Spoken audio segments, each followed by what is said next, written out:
இப்போ ஒரு ஆரி work blouse design பார்க்கலாம்.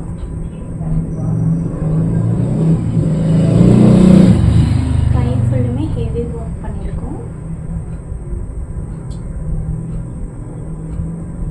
ஃபுல்லி ஸ்டோன்ஸ் அண்ட் பீட்ஸ் இது மட்டுமே யூஸ் பண்ணியிருக்கோம். அண்ட் நெட்டு யூஸ் பண்ணி டிரான்ஸ்பரண்ட்டாக வர மாதிரி ஸ்டிச் பண்ணியிருக்கோம்.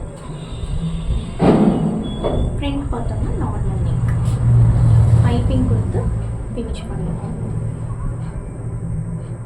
அண்ட் சேம் கஸ்டமருக்கே ஒரு ப்ளவுஸ் வந்து க்ளோஸ் நெக் வர மாதிரி நெட் வச்சு ஆல்டர் பண்ணி கேட்டிருந்தாங்க.